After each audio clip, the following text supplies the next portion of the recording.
Hello students, पिछले lecture में हमने हेतुआभास के अंतर्गत सव्यभिचार हेतुआभास का वर्णन किया था। तो आज हम दूसरा हेतुआभास और आगे के सारे हेतुआभास पढ़ेंगे। तो दूसरा हेतुआभास क्या है? विरुद्ध हेतुआभास। तो ये बहुत आसान है इसे समझना। विरुद्ध का अर्थ होता है कि ऐसा हेतु जो साध्य को सिद्ध करने के स्थान पर उसके विरुद्ध ही निष्कर्ष को सिद्ध कर दे, यानी साध्य को असिद्ध कर दे। जो हम दे रहे हैं हेतु को साध्य को सिद्ध करने के लिए,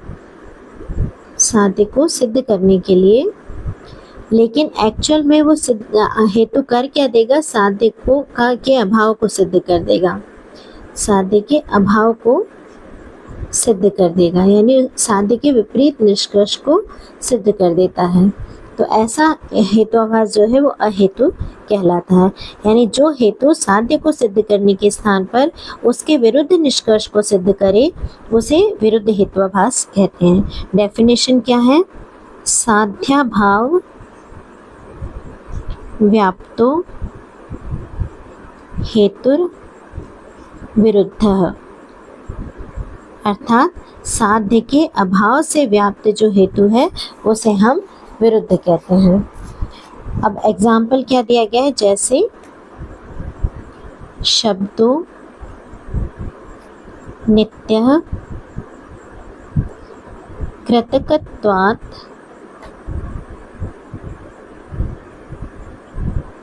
घटवत् इति। अर्थ क्या है? शब्द नित्य है क्योंकि वह उत्पन्न किया जाता है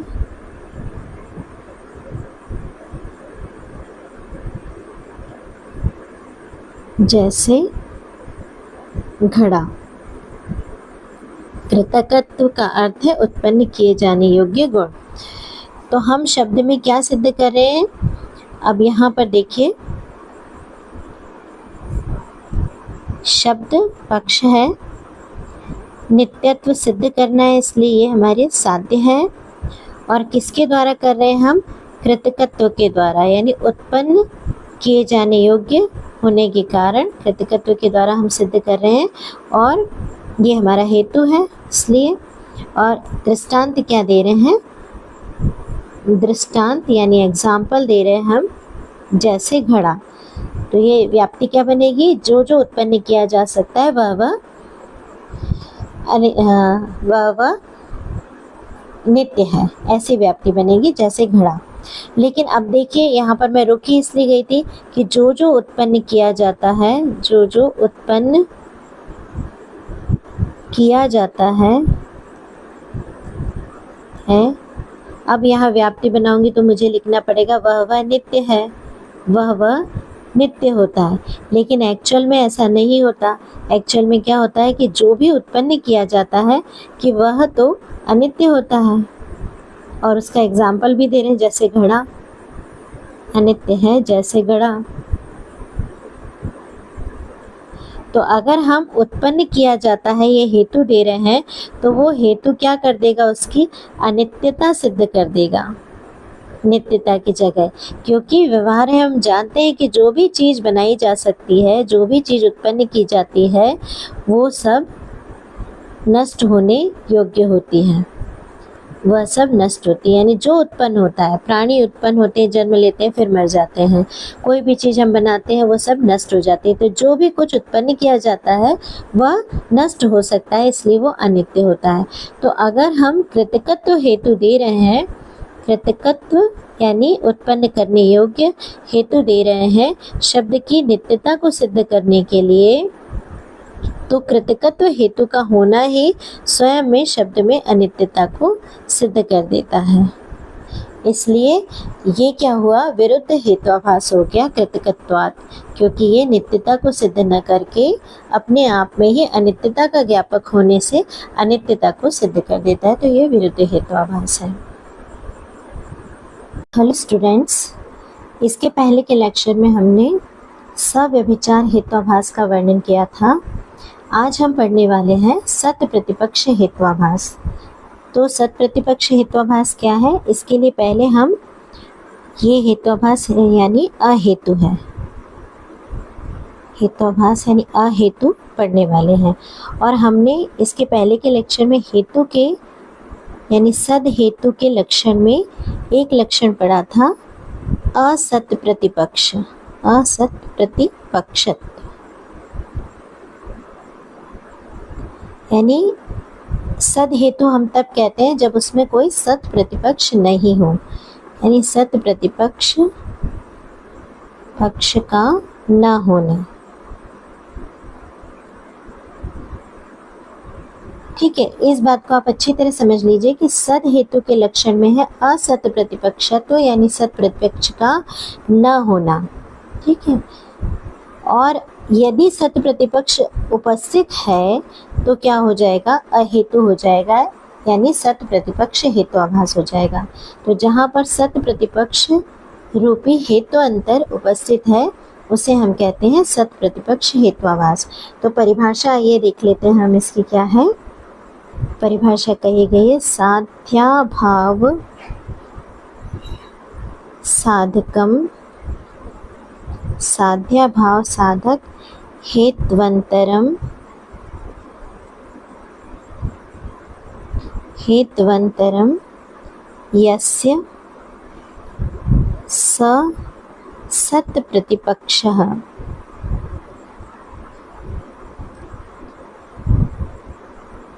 अर्थ क्या है इसको मैं समझा दे रही हूँ। साध्य अभाव साधक हेत्वंतरम, साधक यानी हेतु कहते हैं ना, तो साध्य का अभाव, साध्य का, साध्य का अभाव, साध्य का अभाव साधकम यानी सिद्ध कर देने वाला, करने वाला, हेत्वंतर यानी दूसरा हेतु, यस यानी जिसके पास हो, जिसके साथ हो या पास हो, वह सत प्रतिपक्ष कहलाता है, कहलाता है। अब अर्थ देख ली, सत यानी होना और प्रतिपक्ष यानी विपरीत सिद्ध करने वाला, करने वाला। अब आपको क्लियर हो गया होगा कि हमें साध्य को सिद्ध करना है, साध्य की उपस्थिति को सिद्ध कर देना है, पर जिस हेतु को हम साध्य के होने को सिद्ध कर रहे हैं, मतलब जिस हेतु के द्वारा हम क्या करने वाले हैं, हेतु के द्वारा अपने साध्य की सिद्धि करने वाले हैं, साध्य को सिद्ध करने वाले हैं। मतलब वो अप्रत्यक्ष वस्तु जो कि प्रत्यक्ष प्रमाणों से नहीं दिखाई दे रही है, प्रत्यक्ष प्रमाणों से जिसे हम नहीं जान सकते, उसमें जो लक्षण है उस हेतु के आधार पर हम अपने साध्य को सिद्ध करने वाले हैं। बट अब ये हेतु हमारा अहेतु कब कहलाने लगेगा, जबकि इस साध्य को असिद्ध कर देने वाला यानी इसके अभाव को सिद्ध कर देने वाला कोई एक दूसरा अन्य हेतु, जिसे हम अन्य हेतु कहते हैं, अन्य हेतु को हेत्वंतर भी कहते हैं, दूसरा हेतु हेत्वंतर भी उपस्थित होगा। तो ये क्या हो जाएगा, अहेतु हो जाएगा, क्योंकि ये अपने साध्य को सिद्ध कर ही नहीं पाएगा, क्योंकि इसके साध्य के अभाव को सिद्ध करने वाला कोई दूसरा हेतु वहाँ पर उपस्थित है। तो यह दूसरा हेतु जो होता है इसी को कहते हैं सत प्रतिपक्ष, है ना। तो सत प्रतिपक्ष के साथ में जो भी हेतु उपस्थित है, सत प्रतिपक्ष के साथ में जो हेतु उपस्थित है वो अहेतु हो जाएगा, और यदि ये सत प्रतिपक्ष नहीं उपस्थित है तो जो हेतु हम दे रहे हैं वो सद हेतु कहलाएगा। ठीक है, समझ गए सत प्रतिपक्ष क्या होता है। अब इसका एग्जाम्पल हम लेते हैं यहाँ पर,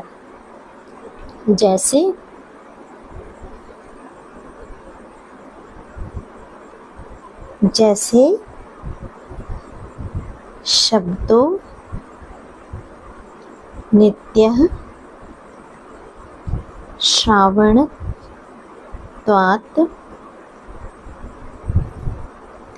शब्दत्ववत्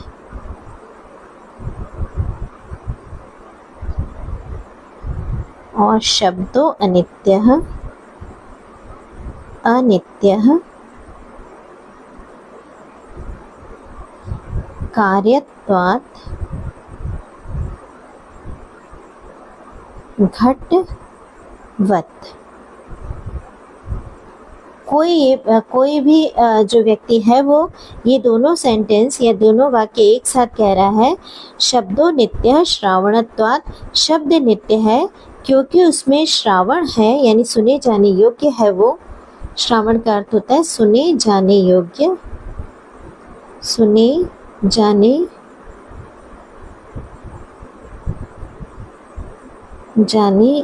योग्य। यदि कोई कह रहा है कि शब्द नित्य है क्योंकि उसमें श्रावणत्व है, और वही वो ये भी कह रहा है कि शब्द अनित्य है क्योंकि उसमें कार्यत्व है, यानी वह कार्य है किसके समान, घट के समान, घड़े के समान कार्य है। तो जो भी कार्य होते हैं, कार्य यानी जो कारण से उत्पन्न होता है, तो कारण से जो कार्य उत्पन्न होते हैं वो कार्य पुनः नष्ट हो जाते हैं और फिर से विलीन हो जाते हैं, और कारण नित्य रहता है। यानी सबसे सूक्ष्मतम जो चीज़ है जिससे वो कार्य बन रहा है वो नित्य होती है। तो कार्य होना ही अपने आप में ये सिद्ध करता है कि वो अनित्य है। जैसे मिट्टी है, मिट्टी कारण होती है और घड़ा बनता है, तो घड़ा क्या होता है, कार्य होता है, तो घड़ा अनित्य होता है। तो ये कह रहे हैं शब्दों अनित्य कार्यत्वात् घटवत्, घट के समान शब्द अनित्य है क्योंकि वो कार्य है। और ये वहीं पर ये भी बात कह रहे हैं कि शब्द नित्य है क्योंकि उसमें सुने जाने योग्य विषय है जैसे शब्दत्वों में होता है। तो अब क्या हो गया कि ये हेतु जो है वो शब्द की अनित्यता को सिद्ध कर रहा है, नित्यता को नहीं सिद्ध कर रहा है। तो इस हेतु का यहाँ पर उपस्थित होना शब्द की नित्यता का अभाव सिद्ध करता है, इसलिए ये हेतु क्या हो गया, इस हेतु का सत्य प्रतिपक्ष हो गया। याद रखना यहाँ पर दोनों ही बातें कही जा रही है। एक ही व्यक्ति दो तरह के हेतु दे रहा है, जिसमें एक हेतु के द्वारा वो शब्द को अनित्य सिद्ध कर रहा है और दूसरे हेतु के द्वारा वह शब्द को नित्य सिद्ध कर रहा है। इसलिए ये दोनों जो हेतु हैं वो एक दूसरे के क्या हो गए, सत्य प्रतिपक्ष हो गए, क्योंकि ये दोनों हेतु अपने विरोधी के साध्य का अभाव सिद्ध कर रहे हैं। ठीक है, शब्द की नित्यता को सिद्ध करने में कौन सा सत प्रतिपक्ष हो गया, कार्यत्वात्, और शब्द की अनित्यता को सिद्ध करने में कौन सा हेतु सत प्रतिपक्ष हो गया, श्रावणत्वात्। ठीक है, तो ये दोनों हेतु क्या हो गए, एक दूसरे के सत प्रतिपक्ष हो गए। तो सत प्रतिपक्ष होने के कारण ये क्या हो गए, हेत्वाभास हो गए। ठीक है, अब क्लियर होगा जहाँ तक है। तो ये दोनों ही एग्जाम्पल्स हमें लिखने पड़ेंगे, क्योंकि जब ये दोनों बातें कही जाएंगी तभी ये दोनों एक दूसरे के सत प्रतिपक्ष हेत्वाभास कहलाते हैं। अच्छा, एक चीज़ आपको पिछले लेक्चर में नहीं बताई थी मैंने, हेतु हम कैसे पहचानते हैं किसी सेंटेंस में। जनरली हेतु त्वात् यानी पंचमी विभक्ति से कहा जाता है। तो जहाँ पर भी ऐसा लगा हो संस्कृत में धूमत्वात्, तो यानी वहाँ धूम को हेतु कहा जा रहा है, या श्रावणत्वात्, तो यानी श्रावण को हेतु कहा जा रहा है, या कार्यत्वात्, तो कार्यत्व को हेतु कहा जा रहा है। तो यहाँ याद रखिएगा कि जहाँ पंचमी विभक्ति लगी होती है वही हेतु पहचान लेना चाहिए हमें कि इसके द्वारा कहा जा रहा है। ठीक है, तो ये सत प्रतिपक्ष हेत्वाभास मैंने आपको बताया। अब हम अगला पढ़ते हैं, असिद्ध हेत्वाभास। तीसरा है हमारा असिद्ध हेत्वाभास।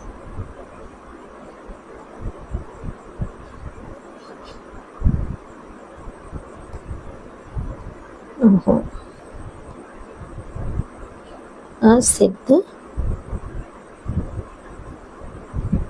हेत्वाभास,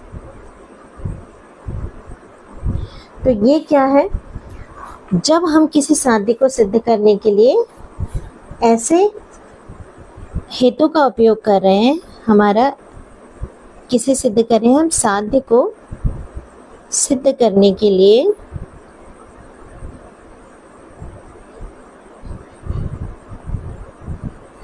ऐसे हेतु का उपयोग करना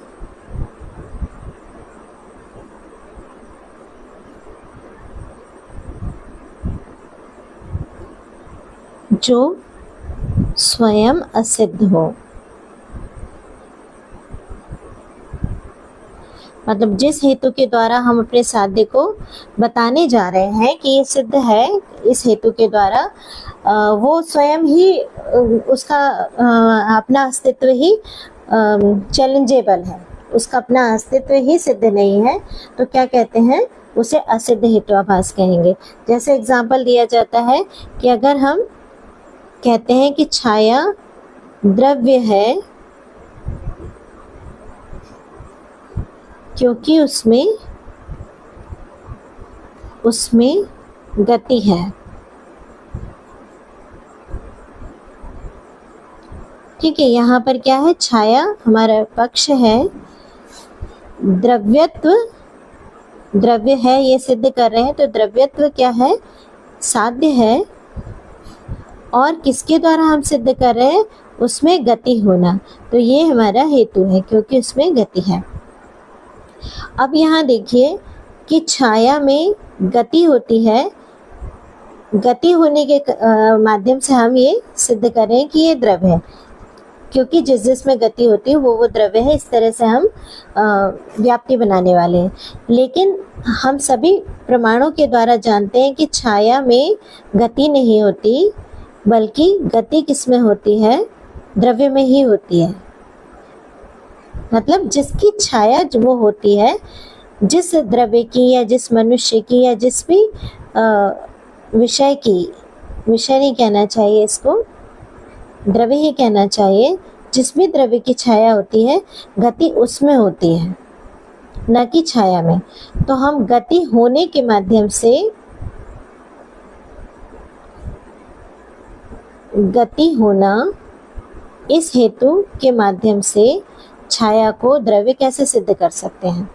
ठीक है, ये बात समझ रहे हैं आप। जैसे सूर्य की रोशनी है, सूरज की तेज किरणें हैं, अब वो किसी ऑब्जेक्ट पर पड़ रही है, मान लीजिए ये एक खंबा है, इस पर वो पड़ रही हैं, तो ये इस पे पड़ने के कारण इसकी वजह से ढकेंगी और इस खंबे की छाया बनेगी अपनी।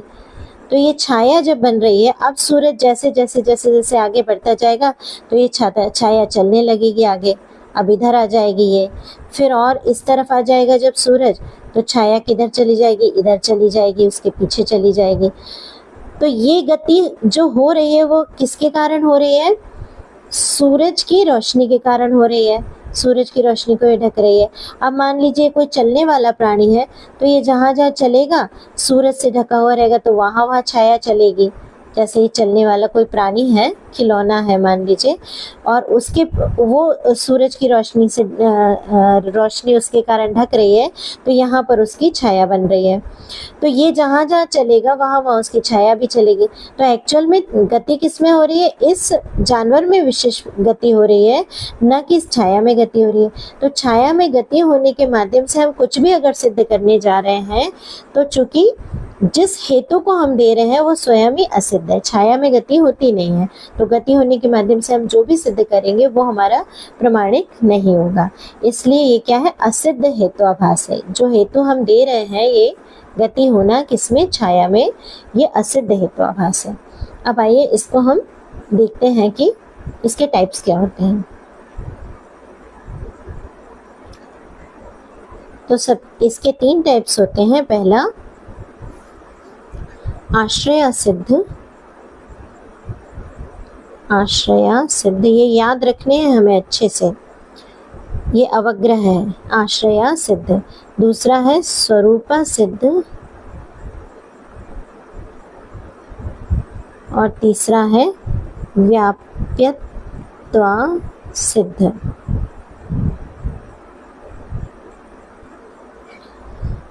तो पहला हम देखते हैं आश्रय सिद्ध क्या होता है।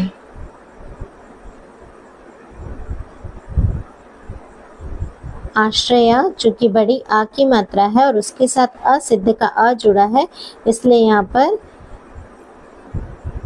अवग्रह लग गया है, यानी आश्रया सिद्ध, आ दो बार आ गया है। ठीक है, तो एक आ जो है, एक जो अ है वो अवग्रह में कन्वर्ट हो जाता है संधि में। तो आश्रया सिद्ध हेत्वाभास क्या है? जिस हेतु का आश्रय ही न हो, जिस हेतु का आश्रय ही असिद्ध हो, जहाँ वो रहता है वो आश्रय ही असिद्ध हो, उसे आश्रय असिद्ध हेत्वाभास कहते हैं। तो इसे कैसे एग्जाम्पल से स्पष्ट करते हैं कि अगर हम ये बोले गगनार विंद, गगनार विंद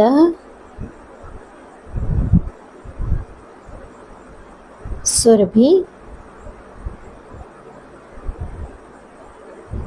अरविंदत्वात्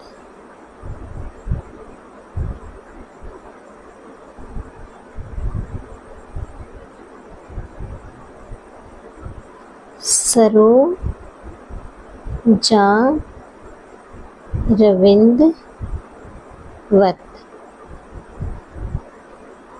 इसका अर्थ क्या है? गगन यानी आकाश, आकाश का कमल सुगंधित है, सुरभि यानी सुगंधित होना, गगनार विंद यानी आकाश का कमल, और उसका हेतु क्या दे रहे हैं? क्योंकि उसमें अरविंदत्व है, यानी कमलत्व है, कमलत्व यानी कमल होने वाले गुण, जिसकी वजह से वो कमल कहलाता है। कमलत्व है, जैसे सरोवर का कमल, सरोजारविंदवत्, सरोजारविंद यानी सरोवर का कमल। ये हमारा एक प्रतिज्ञा है, उसमें हम उदाहरण सहित उसको सिद्ध कर रहे हैं, कमल।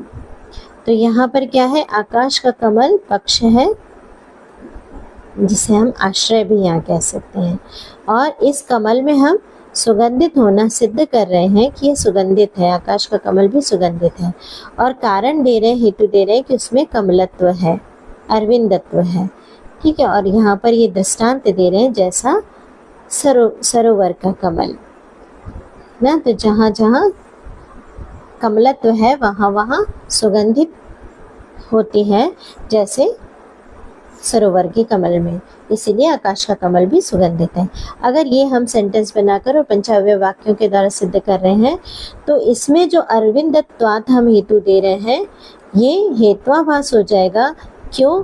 क्योंकि आकाश में तो कमल कभी होता ही नहीं है, किसी ने देखा है आकाश में कमल होते हुए? तो क्या हुआ? इस हेतु का जो आश्रय है वो स्वयं असिद्ध है, इसलिए ये हेतु जो होगा वो क्या कहलाएगा? आश्रय असिद्ध हेत्वाभास। ठीक है, हेत्वाभास। और कौन सा हेत्वाभास? आश्रय असिद्ध हेत्वाभास कहलाएगा। ये सद हेतु नहीं है, क्योंकि इसका क्या है? आश्रय यानी पक्ष असिद्ध है, स्वयं ही असिद्ध है। दूसरा क्या है? स्वरूप असिद्ध। एग्जाम्पल्स भी आपको याद रखने पड़ेंगे एग्जाम में लिखने के लिए, तभी आपका आंसर पूरा जाएगा। तो अब स्वरूप सिद्ध क्या है? जिस हेतु का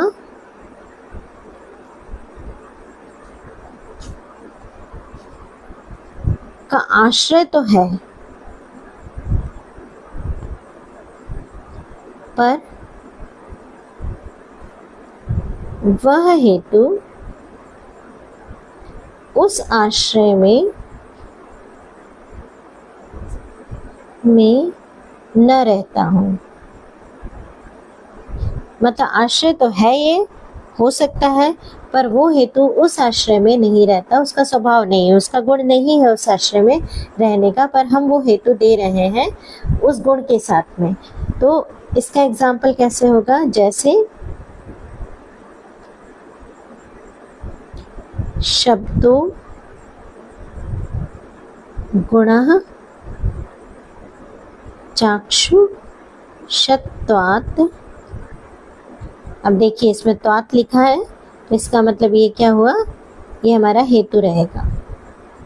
शब्दों गुणः चाक्षुषत्वात् रूपवत्। रूपवत् अर्थ क्या है? शब्द गुण है, शब्द को हम गुण सिद्ध कर रहे हैं क्योंकि उसमें देखे जाने की योग्यता है।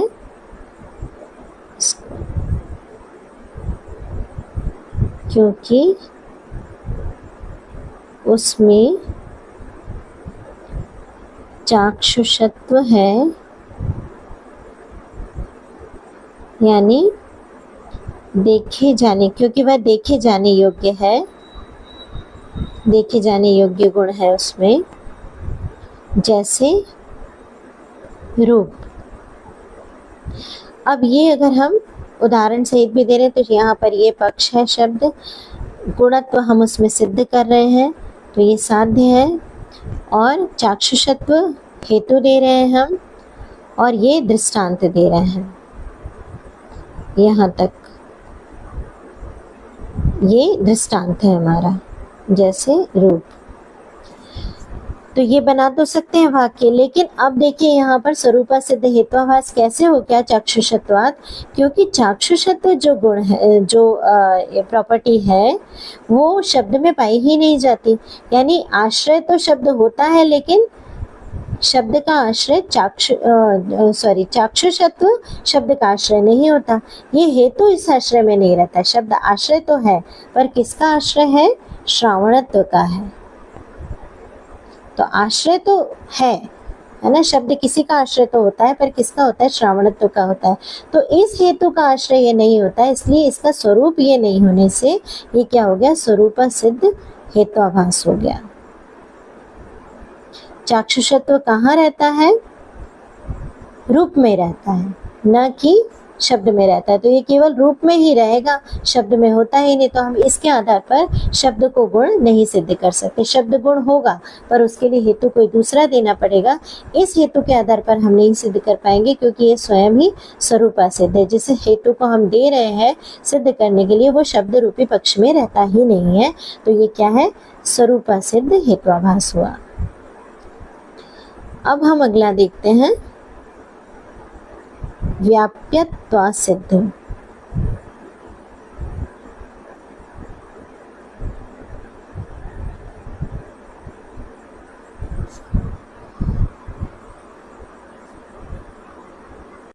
इसकी परिभाषा इस प्रकार कही गई है, सोपाधिको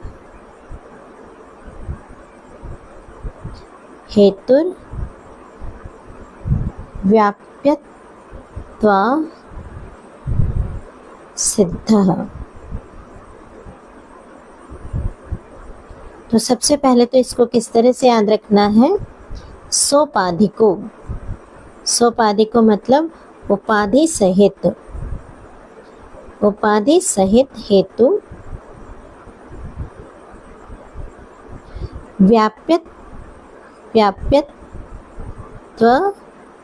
व्याप्यत्वा सिद्ध हेत्वाभास कहलाता है। तो या तो हमें यही रखना है, उपाधि सहित हेतु, उपाधि सहित हेतु व्याप्यत्वा सिद्ध हेत्वाभास होता है। तो ये किस प्रकार से होता है? जहाँ भी उपाधि होगी तो वो हेतु क्या रहेगा? हेतु न होके अहेतु होगा, सद हेतु नहीं होगा। बिना उपाधि के ही जो हेतु दिया जाता है वही क्या होता है? सद हेतु होता है।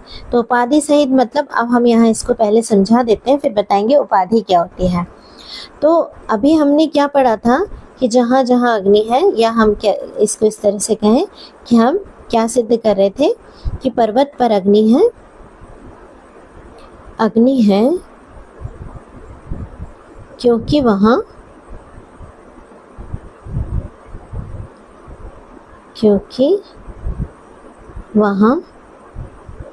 धुआं है, ये सिद्ध कर रहे थे हम। और ये हमारा पर्वत पर अग्नि सिद्ध करने के लिए धुएं का हेतु एकदम एक्यूरेट था। इसको संस्कृत में लिख देती हूँ, पर्वतो वह्निमान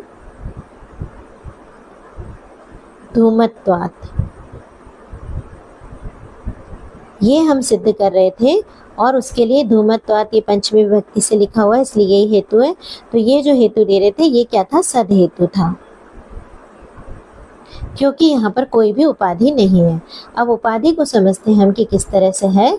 तो अगर ये सेंटेंस ना कह के अब हम कहते हैं, अब समझिएगा क्या सेंटेंस कहने जा रही हूँ।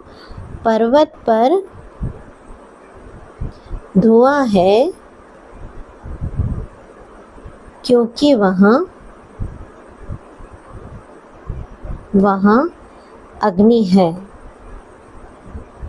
अगर मैं ये कहती हूँ, यानी इस सेंटेंस में अब क्या हो गया, ये मेरा साध्य हो गया है। मैं धुएं को सिद्ध कर रही हूँ, किसके द्वारा, अग्नि के माध्यम से। यानी अब दिखाई क्या दे रहा है, अग्नि दिखाई दे रही है पर धुआं छुपा हुआ है,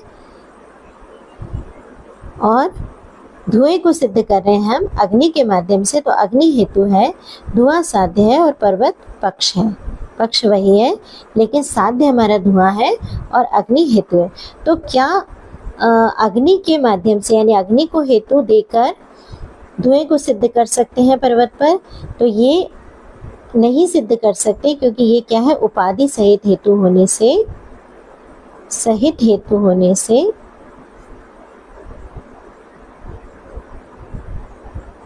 व्याप्यत्वा सिद्ध हेत्वाभास है, अहेतु है। अहेतु भी लिख सकते हैं इसको, है ना। अब कैसे है, क्योंकि अग्नि जहाँ पर है वहाँ पर धुआं, अगर हमें अग्नि दिखाई दे रही है तो धुआं तभी होगा जबकि वहाँ पर आर्द्र ईंधन का संयोग होगा। बिना आर्द्र ईंधन यानी गीला ईंधन, है ना। हम ये व्याप्ति नहीं बना सकते कि जहाँ जहाँ अग्नि है वहाँ वहाँ धुआं है। जहाँ जहाँ धुआं है वहाँ तो अग्नि होगी, लेकिन जहाँ जहाँ अग्नि है वहाँ वहाँ धुआं नहीं हो सकता, क्योंकि अग्नि तप्त लोहे में भी होती है। तप्त लोहे में अग्नि होती है पर वहाँ धुआं नहीं आ रहा होता है। जहाँ भी गीला ईंधन नहीं होता वहाँ पर धुआं नहीं आ रहा होता है ना। इलेक्ट्रिसिटी के अंदर अग्नि होती है पर वहाँ धुआं नहीं आ रहा होता है। तो जहाँ पर गीला ईंधन है वहीं पर धुआं बनेगा। तो ये गीला ईंधन क्या है, उपाधि है। इस उपाधि के होने पर ही वहाँ पर धुआं दिखाई देगा, इसलिए अग्नि के होने से धुएं को सिद्ध नहीं किया जा सकता। अब देखिए उपाधि की परिभाषा क्या कही गई है। उपाधि किसे कहते हैं, अभी मैंने उपाधि को एग्जाम्पल से ही समझा दिया, पर उपाधि की परिभाषा क्या कही गई है, थोड़ी सी कठिन पड़ेगी वो, लेकिन फिर भी हम समझा देते हैं। साध्य व्यापकत्वे सति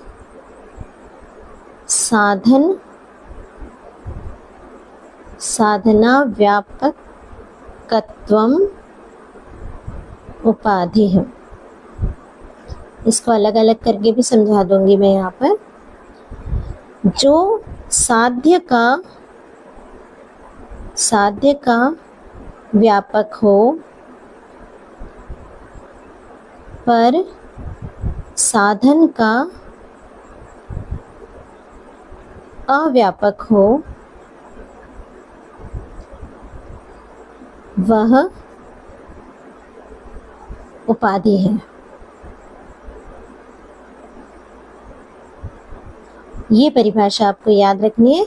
साध्य व्यापकत्वे यानी जो साध्य का व्यापक हो परंतु साधन अव्यापक, साधना व्यापक यानी साधन अव्यापकत्व उपाधि, पर साधन का अव्यापक हो वह उपाधि है। साध्य का व्यापक होते हुए जो साधन का अव्यापक हो वह उपाधि है। तो यहाँ पर देखिए साध्य क्या है हमारा, धुआं, और साधन क्या है, अग्नि।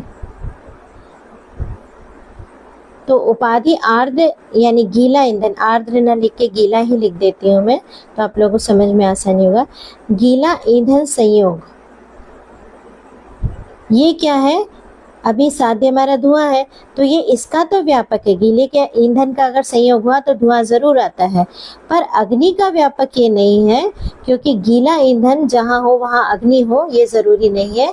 जैसे तप्त लोहा, तप्त लोहे में में गीला ईंधन नहीं है, उसके बावजूद भी यहाँ अग्नि होती है। इलेक्ट्रिसिटी में कहीं भी गीला ईंधन नहीं होता, फिर भी वहाँ पर क्या होती है, अग्नि होती है। तो ये यहाँ पर हमारा इस सेंटेंस में पर्वत पर धुआं है क्योंकि वहाँ अग्नि है। इस सेंटेंस में धुआं साध्य है, तो साध्य का व्यापक ईंधन गीला ईंधन होता है, पर यहाँ पर हेतु हमारी अग्नि है, हेतु का व्यापक गीला ईंधन नहीं होता। तो जो साध्य का व्यापक होते हुए साधन का अव्यापक हो उसे को उपाधि कहते हैं। तो उपाधि सहित जो होता है वो क्या होता है, वो हेतु आभास होता है। तो यहाँ पर चूंकि ये अग्नि को हेतु बनाना, धुएं को सिद्ध करने के लिए इसमें गीला ईंधन संयोग रूप उपाधि उपस्थित है, उपाधि सहित हेतु है, इसलिए अग्नि यहाँ पर व्याप्यत्व सिद्ध हेतुआभास होगी, सद हेतु नहीं होगी। ठीक है, इतने में आपको समझ में आ गया होगा।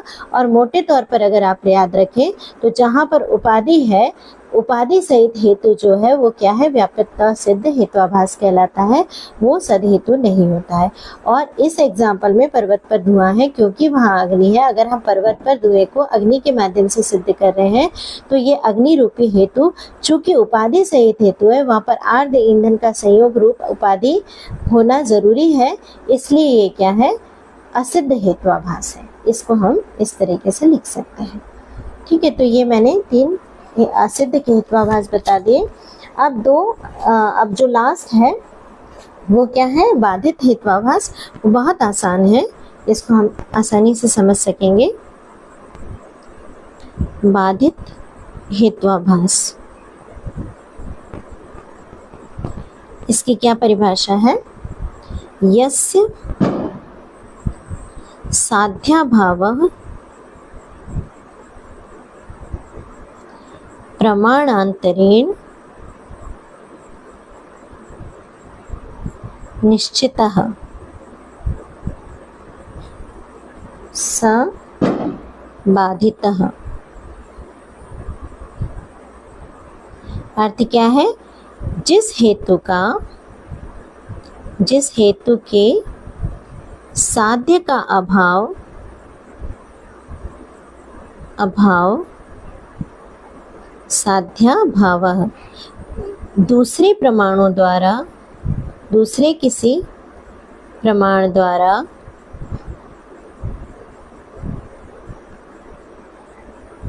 प्रमाणांतरेण यानी दूसरे किसी प्रमाण द्वारा निश्चित होता है, निश्चित है, वह हेतु बाधित कहलाता है, बाधित न हेतुआभास कहलाता है। मतलब वो सदहेतु नहीं है, वो हेतुआभास हो गया। क्यों? क्योंकि किसी दूसरे प्रमाण द्वारा उसके साध्य का अभाव निश्चित हो जाता है। भाई हेतु हम किस लिए दे रहे हैं, साध्य को सिद्ध करने के लिए दे रहे हैं, यानी साध्य के होने को सिद्ध करने के लिए दे रहे हैं, पर किसी दूसरे प्रमाण द्वारा इसके साध्य का अभाव स्पष्ट है, निश्चित है, इसलिए ये हेतु क्या हो जाता है, बाधित हेतुआभास कहलाता है। जैसे यदि हम कहते हैं कि बर्फ पानी में डूब जाती है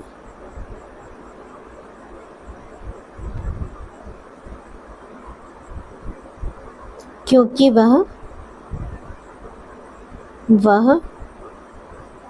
ठोस है।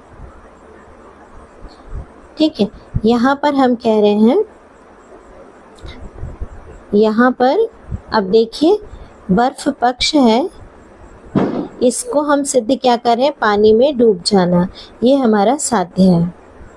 हम बर्फ को क्या सिद्ध कर रहे हैं कि वो पानी में डूब जाती है, और उसके लिए प्रमाण क्या दे रहे हैं या हेतु क्या दे रहे हैं, ठोस होना, उसका ठोस होना।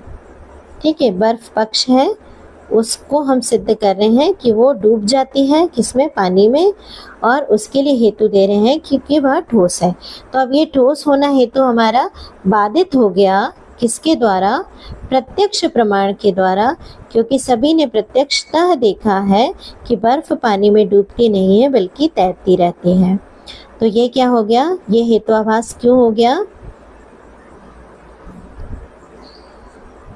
क्योंकि कौन सा हेतु? कि ठोस होना, ये जो हमने हेतु दिया है वह क्या हो गया? अहेतु हो गया या हेतुआभास हो गया। कौन सा हेतुआभास हो गया?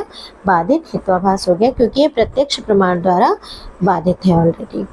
तो इस प्रकार से ये हमारे हेतुआभास हैं जो 5 प्रकार के बताए गए। अब हम चरक के द्वारा बताए गए दूसरे हेतुआभास देखते हैं।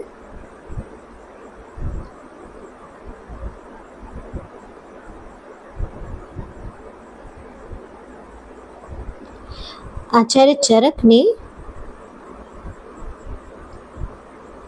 कौन से स्थान में बताया है? विमान स्थान 8वें अध्याय में, 8वां अध्याय 57 श्लोक नंबर, परहैप्स आप अच्छे से देख लीजिएगा। 57वां श्लोक नंबर जो है उसमें ये बताया गया है कि अहेतु क्या होता है और अहेतु के भेद क्या होते हैं। तो वहाँ पे अहेतु के 3 भेद बताए गए हैं। पहला है प्रकरण सम, दूसरा है संशय सम और तीसरा है वर्ण्य सम अहेतु। इस प्रकार से 3 हेतु के भेद बताए गए हैं। तो आइए हम इन्हें समझते हैं कि ये क्या है। सबसे पहला है प्रकरण सम हेतु।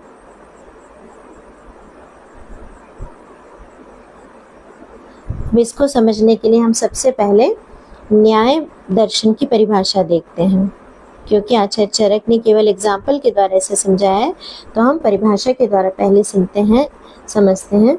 यस्मात् प्रकरण चिंता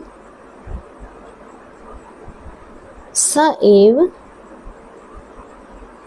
निर्णयार्थम उपदिष्टः प्रकरण समः। क्या परिभाषा की गई है?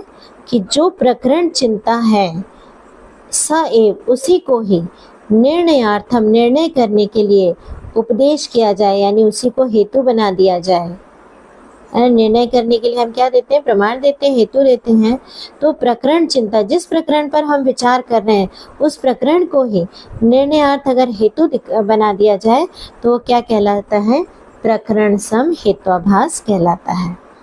ठीक है, अब ये डेफिनेशन हमने पढ़ ली है। अब इसे हम उदाहरण के द्वारा समझते हैं कि चरक कहते हैं कि अगर कोई कहता है अन्य शरीराद आत्मा नित्य इति, अर्थ क्या है? शरीर से भिन्न आत्मा नित्य है। शरीर से भिन्न होने से आत्मा नित्य है। तो ये क्या बता रहा है? कि यहाँ पर ये कह रहे हैं जैसे शरीर का अनित्य, चूंकि अब यहाँ पर स्पष्ट है कि वो क्या कह रहे हैं कि चूंकि शरीर अनित्य है और आत्मा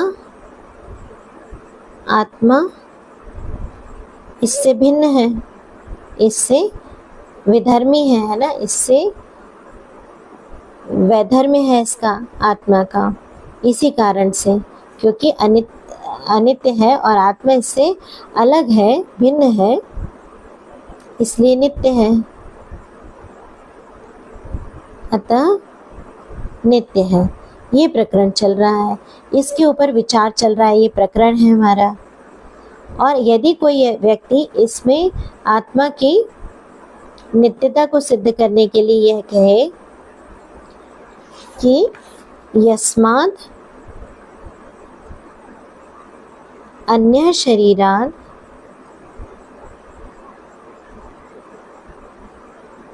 आत्मा तस्मात् नित्यः। अब वो क्या कह रहा है, जिस कारण से शरीर से आत्मा भिन्न है उसी कारण से नित्य है। इसका अर्थ क्या हुआ, जिस कारण से शरीर से आत्मा भिन्न है उसी कारण से नित्य है। तो यहाँ पर भी ये यही बता रहा है कि जिस कारण से आत्मा शरीर से भिन्न है उसी कारण से नित्य है। तो यही बता रहा है कि शरीर से भिन्न होने के कारण आत्मा नित्य है। तो यहाँ क्या हो गया, जो प्रकरण चल रहा था उसी को उठा के हेतु में दे दिया गया, है ना। या हम कहें कि शरीर से भिन्न आत्मा हमारा पक्ष थी और पक्ष को ही यहाँ पर क्या बना दिया गया, हेतु बना दिया गया। तो चूंकि पक्ष को ही हेतु बना दिया गया है इसलिए हेतु क्या हो गया, प्रकरण सम हेत्वाभास कहलाता है। प्रकरण सम क्यों कहा गया कि ये प्रकरण ही चल रहा था शरीर से भिन्नता को लेकर आत्मा को नित्य सिद्ध करना, और उसी प्रकरण को बोल के या पक्ष को ही बोल के कोई व्यक्ति आत्मा को नित्य सिद्ध कर रहा है, तो इसी को हेतु बना दिया गया है। इसलिए क्या कहलाता है, प्रकरण सम हेत्वाभास कहलाता है या प्रकरण सम अहेतु कहलाता है, ये सद हेतु नहीं। तो पहला आपको ये समझ में आ गया। दूसरा संशय सम हेतु। संशय सम हेतु ये क्या होता है, इसमें न्याय दर्शन की डेफिनेशन है, यत्र समानो धर्मः संशय कारणम हेतुत्वेन उपादीयते स संशय समः सव्यभिचारेव। अर्थ क्या है, यत्र जहाँ समानो धर्म, समान धर्म यानी गुण, संशय कारण हेतुत्वेन उपादीयते, यानी यहाँ हेतु जो दिया जा रहा है वो संशय का कारण है और उसी को हेतु की तरह से उपयोग कर लिया जाए। यानी जो हमें संशय दे रहा है, जिसके कारण संशय उत्पन्न हुआ है, संशय का कारण, उसी को हमने संशय दूर करने के लिए हेतु बना लिया। तो क्या होगा, ये संशय सम हेतु कहलाएगा और ये सव्यभिचारी भी कहलाता है ना। ये इम्पोर्टेंट बात है कि संशय सम ही सव्यभिचारी कहलाता है। तो सव्यभिचारी होने से ये क्या कहलाता है, अहेतु कहलाता है ना। तो ये क्या है, अहेतु है। अब इसको एग्जाम्पल के द्वारा समझिए। मोटी तौर पर ये बात तो समझ में है कि जो संशय का कारण है उसी को हमने संशय मिटाने में हेतु बनाया है, इसलिए क्या कहलाता है, संशय सम हेतु कहलाता है। एग्जाम्पल दे रहे हैं कि यदि कोई व्यक्ति कहता है, चरक ने एग्जाम्पल दिया है, अयम आयुर्वेद देख देश क्षमाह एक देशमाह किन वयम। आप श्लोक देखिएगा 57 नंबर में, तो वहाँ से ये चीज़ समझ में भी आ जाएगी, क्योंकि वहाँ भी कठिन लगती है विमान स्थान में, तो यहीं से हम विमान स्थान भी समझ ले रहे हैं। तो किन वयम चिकित्सकः स्यान् न वेति संशय।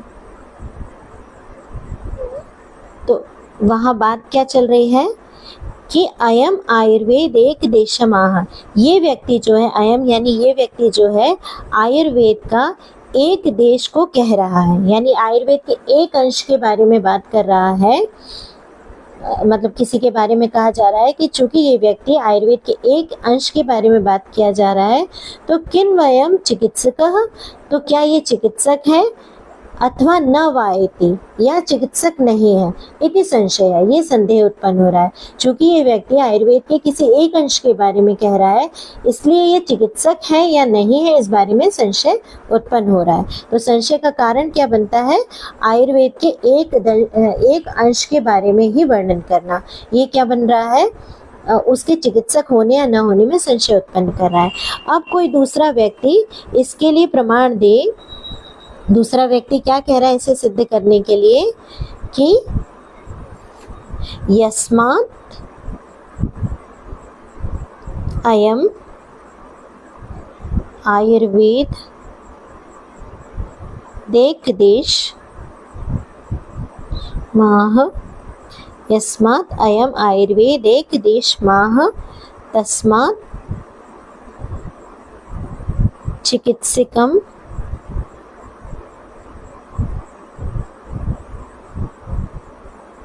चिकित्सको अयम इति। अब वो क्या कह रहा है, किस तरह से प्रमाण दे रहा है? हेतु क्या दे रहा है? यस्मात्, क्योंकि अयम, यह आयुर्वेद के एक देश को कहता है, इसलिए यह चिकित्सक है। अब वो कैसे प्रमाण दे रहा है कि चूंकि यह आयुर्वेद के एक देश को कह रहा है, इसलिए ही यह चिकित्सक है। तो यहाँ पे आयुर्वेद का एक देश के बारे में वर्णन करना या एक देश को जानना चिकित्सक होने या न होने में संशय दे रहा था, और दूसरा व्यक्ति आयुर्वेद के एक देश को जानना या एक देश को कहना ही उसके चिकित्सक होने के संशय मतलब चिकित्सक होने को प्रमाण दे रहा है। तो जो संशय का हेतु था उसी को वो क्या बना रहा है, यहाँ पर संशय खत्म करने का प्रमाण बना रहा है। तो इसमें क्या हो रहा है कि ये जो हम हेतु दे रहे हैं कि आयुर्वेद का एक देश का ज्ञान होना, ये हेतु क्या हो रहा है? संशय सम हेतु कहला रहा है। ये अहेतु है, संशय सम अहेतु हो गया, क्योंकि ये तो संशय का कारण था, और जो संशय का कारण था उसी को प्रमाण में दिया जा रहा है, हेतु में दिया जा रहा है, तो वो क्या कहलाएगा? संशय सम हेतु कहलाएगा। जो संशय उत्पन्न कर रहा है वह कभी भी संशय खत्म करने का प्रमाण नहीं बन सकता है, ऐसा आचार्य चरक फिर उसमें स्पष्ट कहते हैं। अब अगला देखिए, तीसरा वर्णसम हेतु।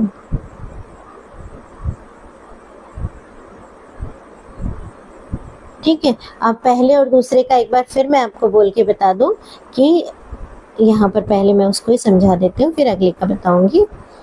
पहला जो हमारा हेतु क्या था? प्रकरण सम। प्रकरण सम, ये बहुत इंपॉर्टेंट चीज़ है जो अभी मैं बोल रही हूँ। प्रकरण सम हेतु में क्या आया है कि हेतु और पक्ष एक समान है, जो पक्ष है वही हेतु कह दिया गया है, इसलिए ये अहेतु हो गया। दूसरा संशय सम हेतु में क्या है? संशय सम अहेतु, उसमें जो संशय उत्पन्न कर रहा है, संशय का कारण, उसी को संशय का कारण ही संशय समाप्त करने में हेतु दे दिया गया है।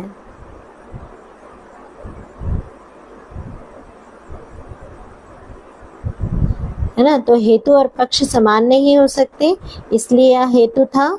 और यहाँ पर संशय का कारण संशय समाप्त करने में हेतु नहीं हो सकता, इसलिए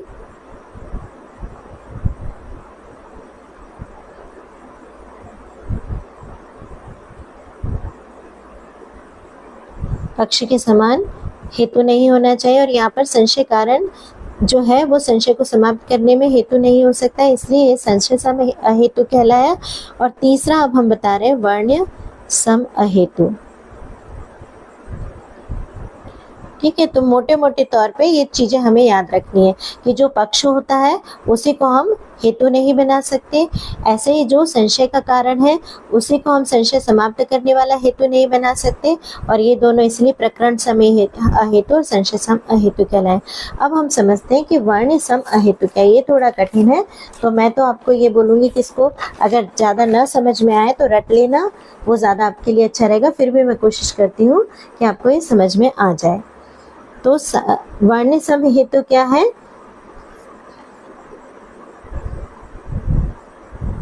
यहाँ पर उसकी डेफिनेशन न्यायाधीश ने दी है। साध्य दृष्टान्तयोः साधर्म्यात् साधर्म वर्ण्य समः। जहाँ पर साध्य और दृष्टांत दोनों एक समान हो तो वो वर्ण सम हेतु कहलाता है। जिस हेतु के साध्य और जिस हेतु के दृष्टांत दोनों एक समान हो वो वर्ण सम कहलाता है। ठीक है, दृष्टांत यानी उदाहरण। हम जो प्रतिज्ञा आदि कहते हैं तो उसमें हमारे क्या क्या चीज़ें होती हैं? प्रतिज्ञा होती है, हेतु होता है, दृष्टांत होता है और उपनय और निगमन होते हैं। और प्रतिज्ञा में हम क्या करते हैं? हम प्रतिज्ञा में अपने साध्य का प्रतिपादन करते हैं। तो प्रतिज्ञा के साथ जो साध्य कहा गया है वो साध्य और दृष्टांत अगर एक समान हो तो वो अहेतु हो जाता है। जो हेतु इसके लिए हम दे रहे हैं साध्य को सिद्ध करने के लिए वो क्या हो जाता है? अहेतु हो जाता है। और दूसरी परिभाषा क्या दी है इन्होंने? साध्य सम की दी है, साध्य अविशिष्ट साध्यत्वात् साध्य सम। इसका क्या अर्थ है? साध्य सम हेतु की परिभाषा देते हुए कह रहे हैं और उसी को फिर उन्होंने क्लियर करके वर्ण सम बताया कि जो साध्य से अविशिष्ट हो यानी जो साध्य के समान हो तो वो क्या है? साध्य ही है हमारा। तो फिर ये क्या कहलाएगा? साध्य सम हेतु कहलाएगा, क्योंकि साध्य और उसमें तो फिर कोई अंतर ही नहीं रह गया। यानी ऐसा हेतु जो साध्य के स्वयं ही समान हो तो वो क्या कहलाएगा? साध्य सम हेतु कहलाएगा। तो इन दोनों के बाद आप समझिए कि वर्ण सम हेतु किस तरह से कहा गया है। आचार्य चरक इसकी डेफिनेशन क्या देते हैं? वर्ण समूह नाम हेतु यो हेतु वर्ण्य विशिष्टः। वर्ण सम हेतु क्या है? वह हेतु है, वह अहेतु है। वर्ण सम नाम का हेतु वह अहेतु है जो वर्ण अविशिष्ट हो यानी जिसमें वर्ण समान हो। अविशिष्ट होना यानी समान हो, यानी हेतु के लिए जो हम दृष्टांत दे रहे हैं उसका जो विवरण है या जो वर्ण है वो एक समान है, एक समान रूप से वर्णनीय है, एक समान वर्णनीय है। तो फिर ये क्या हो जाता है? वर्ण सम अहेतु हो जाता है। अब इसे हम किससे समझते हैं? दृष्टांत से समझते हैं। जैसे यदि कोई यह बात कहता है अस्पर्शत्वात् बुद्धिर अनित्या शब्दवत् इति।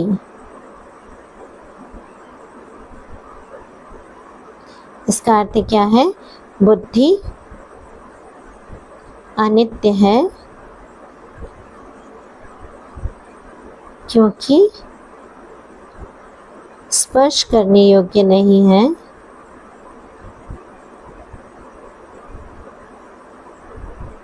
नहीं है जैसे शब्द। तो ये क्या है? दृष्टांत है।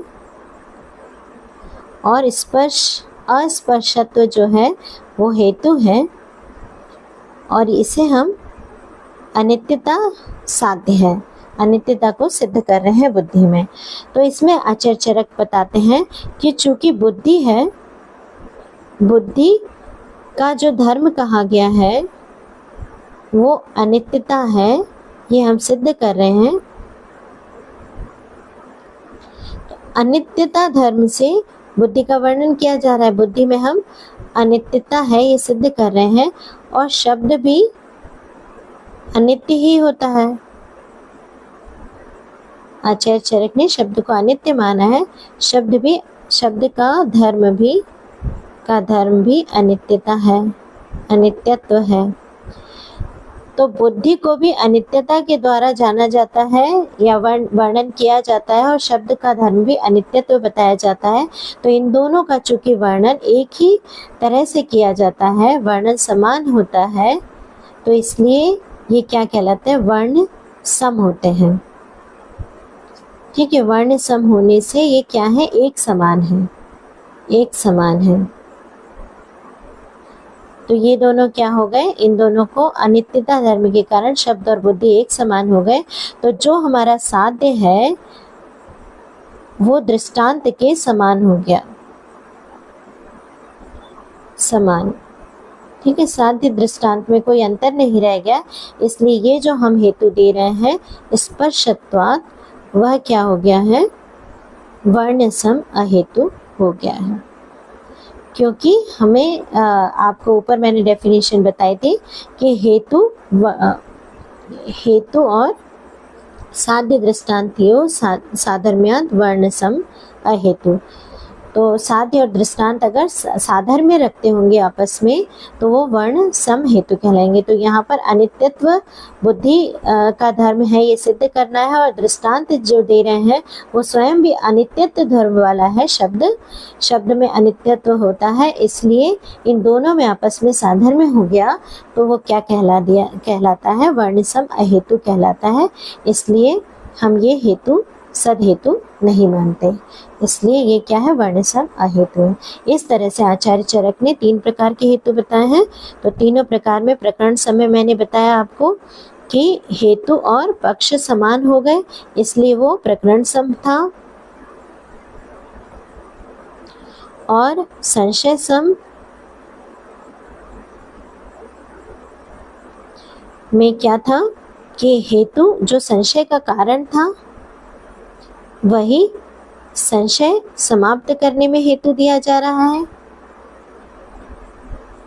ना। दोनों का एक ही हेतु है, इसलिए इसको सव्यभिचारी भी कहते हैं।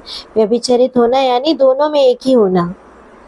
हेतु या तो संशय करने वाला हो सकता है या संशय समाप्त करने वाला, पर यहाँ तो जो संशय करने वाला है उसे संशय समाप्त करने में दे रहे हैं, तो ये सव्यभिचारी भी कहलाता है। और तीसरा वर्ण सम। वर्ण सम में क्या हो रहा है, जो हेतु है, जो दृष्टांत है वह साध्य के समान वर्णन योग्य है। तो साध्य और दृष्टांत में वर्ण की समानता होने के कारण, यानी एक समान वर्णनीय होने के कारण वो क्या है, वर्ण सम है, वर्ण सम अहेतु है। तो इस प्रकार से 3 प्रकार के अहेतु आचार्य चरक द्वारा वर्णित किए गए। तो ये हेत्वाभास इसी तरीके से पूरा हो जाता है। मेनली क्वेश्चन ये पूछा जाता है, या तो हेत्वाभास के भेद आदि पूछेंगे तो आपको सारे ही बताने पड़ेंगे, या फिर आपसे चरक के भेद पूछेंगे तो ये 3 प्रकार के बताने होते हैं, प्रकरण सम, संशय सम और वर्ण सम। तो ये हमें याद रखना चाहिए। और असिद्ध के कितने भेद होते हैं, 3 भेद होते हैं। कौन कौन से, आश्रया सिद्ध और स्वरूपा सिद्ध और व्याप्यत्वा सिद्ध। तो ये 3 प्रकार के भेद भी याद रखना जरूरी है। ऐसे सव्यभिचार के 3 प्रकार के भेद आपको समझाए थे, वो कौन कौन से थे, साधारण सव्यभिचार, असाधारण सव्यभिचार, असाधारण सव्यभिचार और अनुपसंहारी। ये भी याद रखना जरूरी है नाम हमें। और सव्यभिचार को अनेकांतिक कहते हैं, ये भी याद होना चाहिए। ठीक है, और इसके अलावा फिर सत प्रतिपक्ष हमने बताया, बाधित बताया, तो ये भी हमें याद रखना जरूरी है। ठीक है, इसी के साथ हम हेत्वाभास को समाप्त करते हैं। अगले अच्छे किसी टॉपिक के साथ फिर उपस्थित होंगे। तब तक के लिए धन्यवाद।